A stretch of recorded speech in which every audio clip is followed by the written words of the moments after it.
ओम श्री साईनाथाय नमः। ओम श्री साईनाथाय नमः। ओम श्री साईनाथाय नमः। सभी साईं भक्तों को मेरा नमस्कार। साथियों, कथा प्रारंभ करते हैं। जैसा कि पिछले भाग में आपको सुनाया था कि बाबा ने चंपा के माता पिता को भी मना लिया, चंपा को काम करने के लिए मना लिया, सभी काम व्यवस्थित कर दिए कि गणपत राव का नाटक तैयारी पे पहुंच गया। अब समस्या ये थी, कुलकर्णी को पता चला कि अच्छा कि गरीबदास की लड़की चंपा नाटक में काम करेगी।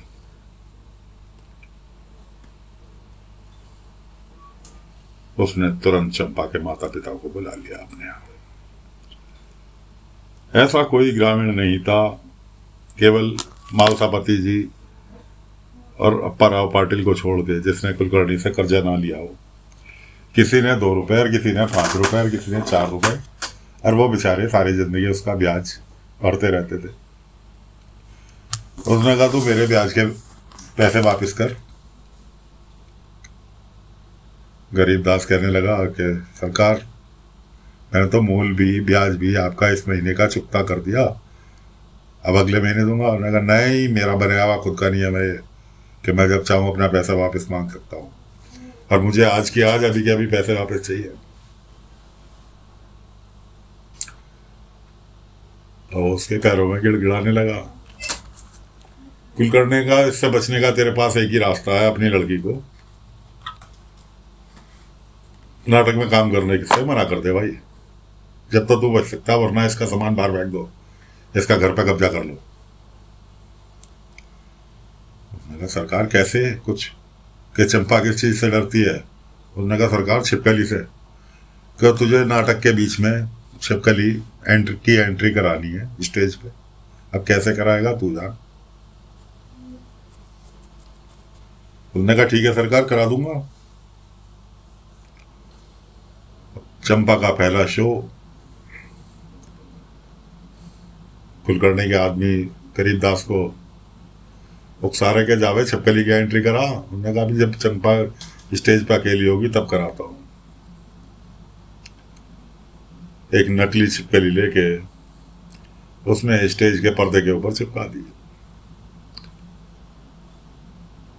उससे पहले चंपा जो थी, नाटक करने से पहले बाबा के पास आशीर्वाद लेने के लिए पहुंची थी कि साईं मेरा पहला शो है और मुझे आशीर्वाद दीजिए, मैं बिना किसी हिचक के शो में काम कर सकूं। बाबा ने आशीर्वाद दिया कि जब तुझे मेरी जरूरत पड़े खाली याद कर लियो, मैं वहीं नजर आऊंगा। अब जैसे ही चंपा स्टेज पर अकेली हुई, गणपत राव ने सीन बदला। अपनी चंपा का अकेली का सीन था और चंपा की नजर की छिपकली पे पड़ी तो उसकी ओर जहां थी वहीं की वहीं रुक गई। सारे दर्शक परेशान, गणपत राव खुद परेशान कि ये कहा क्यों नहीं रही। इधर बाबा को भी चिंता थी कि हाँ भाई उनकी कोई भक्त पहली काम कर रही, तो इसलिए बाबा ने भी खैर खबर लेनी चाहिए। तो धोनी के पास जाके बैठ गए द्वारका माई में। धोनी के अंदर, धोनी की ज्वाला के अंदर उन्हें पूरा दृश्य पिक्चर की भांति दिखाई दिया कि चंपा छिपकली से डर के स्टेज पे फ्रीज हुई खड़ी है।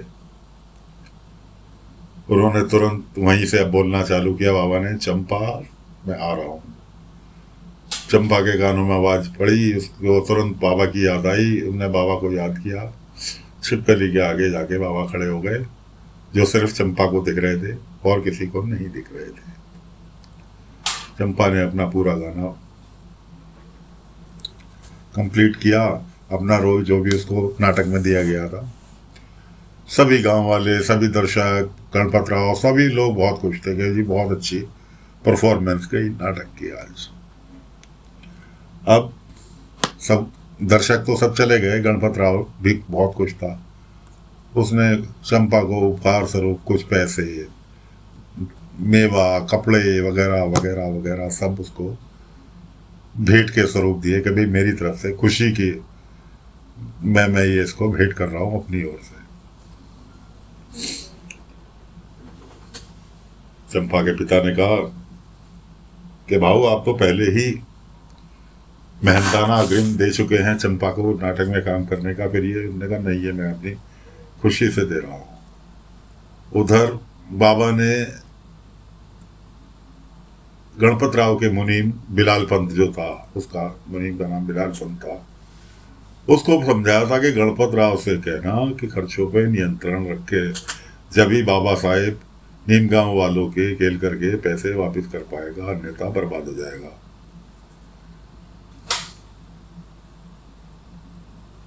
तो मुनीम को ये बात याद थी और बात भी सही थी। 500 रुपये उधार लिए थे, उस जमाने में 500 रुपये बहुत थे। और शो में 10-10 पैसे की टिकट थे उस जमाने में, तो कब तक इकट्ठे करते 500 रुपये। अरे एक गांव में कितने लोग निवास करते हैं, 100, 150, 200 उस टाइम ये आबादी थी गांव की। रोज रोज तो कोई तमाशा देखने भी नहीं आने से रहा, कब तक इकट्ठे होंगे। खैर मुनीम गणपत राव को एक साइड ले गया कि गणपत राव खर्चे पे नियंत्रण रखो, वरना ये जो कर्जा है ये वापस नहीं कर पाएंगे। लेकिन गणपत राव की समझ में नहीं आया। उधर गणपत राव का शो हिट गया, इससे कुलकर्णी के पेट में दर्द हुआ। उसने फिर उसके माता पिता को चंपा के बुला लिया अपने यहाँ, मारने पीटने की धमकी, हर तरह का खौफ जताना। तो चंपा के पिता से तो कुछ बात नहीं बनी। माँ कहने लगी कि ऐसे ऐसे उसने उपहार दिए हमारी चंपा को, और पैसे की कुलकर्णी सरकार उस पर कमी आ रही है, और चंपा के लिए वो कुछ भी करने के लिए तैयार है। बस कुलकर्णी की समझ में आ गया। उसने कहा मैं ये काम तुम्हारे आदमी के बस का तो है नहीं, तुम्हें सौंप रहा हूँ कि अगर अपने घर को बचाना है तो नाजायज डिमांड करनी चालू कर दो, क्योंकि तुम्हारी बेटी के बिना उसका शो नहीं चलेगा, नाटक नहीं चलेगा। इसलिए तरह तरह की उससे डिमांड करनी चालू कर दो, तरह तरह की मांग करनी चालू कर दो कि ये जेवर खराब है, ये कपड़े खराब हैं। ठीक, अब तुम जा सकते हो, लेकिन याद रहे अगर कार्य में विफल हुए तो गांव से बाहर बिकवा दो। मरता क्या नहीं करता। वो दोनों पति पत्नी चंपा के माता पिता अपने घर आए, और उसके बाद अगले दिन सुबह ही पहुंच गए गणपत राव के पास। रात को मच्छर ने काटा होगा चंपा के। अब गरीब बस्तियों में कहाँ पंखे एसी थे उस जमाने में, हाथ के पंखे से हवा करते थे, मच्छर तो लगने थे, रोज काटते थे। आज भी गांव में जो ठेठ गांव है वहां पर यही हाल है। तो साहब बोले कि अपनी बेटी को पहुंच गई गणपत राव के पास कि क्या तुमने कपड़े दिए हैं मेरी बेटी को, रैशेस हो गए कपड़े पहनने से, जेवर पहनने से, देखो। और जबकि चंपा बीच में करी, माँ ये तो मच्छर ने काटा। चुप, मुझे समझाओगे? गणपत राव ने कहा आप चिंता ना करो, अगले शो से पहले तुम्हारी बेटी के लिए नकली जेवर नहीं रहेंगे, असली सोने के जेवर होंगे, अच्छे से अच्छे कपड़े होंगे, बस तुम चिंता मत करो। ये गणपत राव का शो है। फिर मुनीम समझाने के लिए आया बिलालपन के गणपत राव खर्चे पे नियंत्रण करो, और जो कुछ करना है अपनी जेब से करो, नाटक के पैसे वापस करने हैं। नीम गांव वाले बाबा खेल करके नहीं समझ में आया, वो उस पर उल्टा भड़क लिया। खैर जी शाम तक गणपत राव ने सोने के जेवर कपड़े बढ़िया से बढ़िया खरीद के चंपा के माता पिता को बुला के दिखाया कि देखो ये सब शुद्ध सोने के जेवर हैं, रेशम के कपड़े, महंगे से महंगे कपड़े। कि महारानी दमयंती का रोल कर रही है तो खुद को भी तो उसे महारानियों वाले रहन सहन में रहना होगा, तभी तो उसके अभिनय में निखार आएगा। खैर जी ये बात तो बीत गई। उसके बाद अब पैसे की तो तंगी थी। उधर गणपत राव ने अपने मैनेजर से कहा कि नीम गांव जाओ बाबा केलकर के पास और उनसे कुछ पैसे और लेकर आओ। उसने कहा पैसे और लेकर आओ, उल्टा भगा देंगे। मैं तो सोच रहा हूँ कि वो मेरे जाते के साथ ही पूछेंगे कि पैसे लेके आए हो क्या। जबरदस्ती भेजा जी। पैसे तो क्या मिलने थे। रास्ते में मिले मुनीम को लाला गंगाराम। उन्होंने, कुलकर्णी ने तो अपने जासूस लगा ही रखे थे। लाला गंगाराम भी शिरडी के जो थे वो कुलकर्णी के ही एक तरह से आदमी कहलाने चाहिए। उन्होंने पूछा कि ऐसे ऐसे नीम गांव कुछ पैसे लेने के लिए बाबा साहब के पास जा।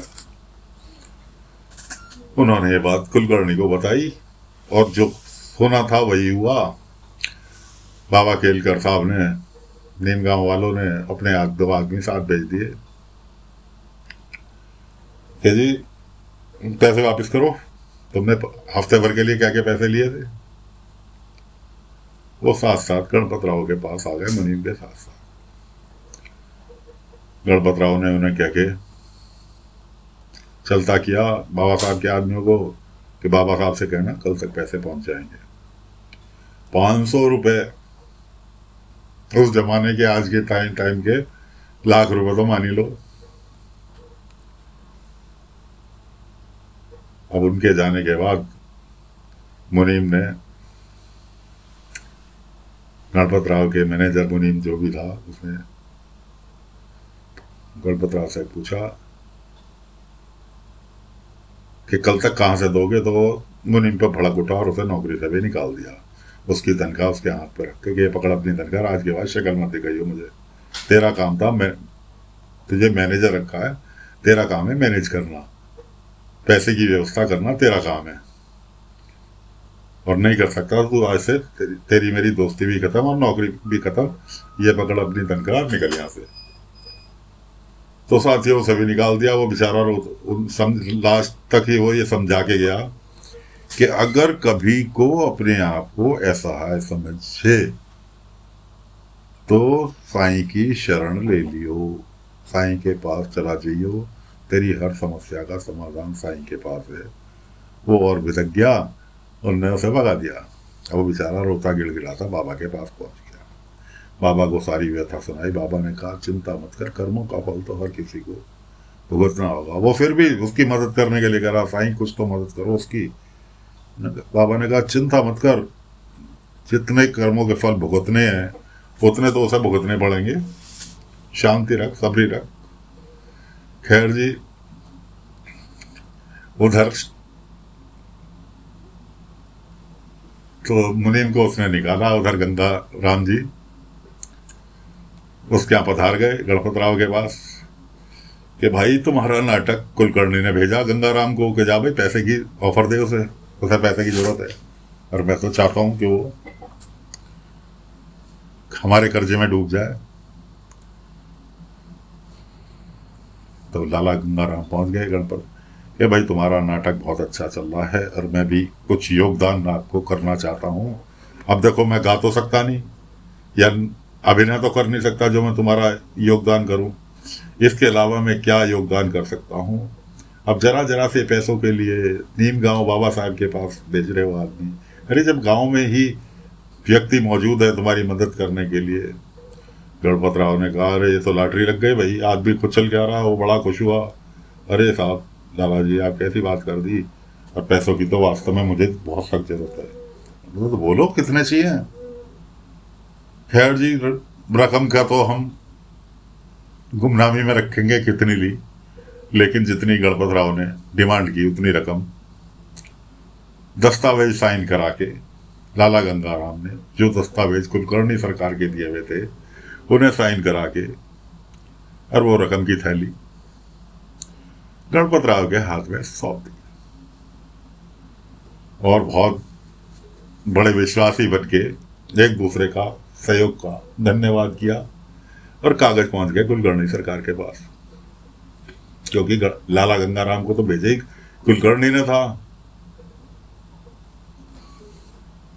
तो साथियों कथा को फिलहाल यहीं विराम दे रहे हैं।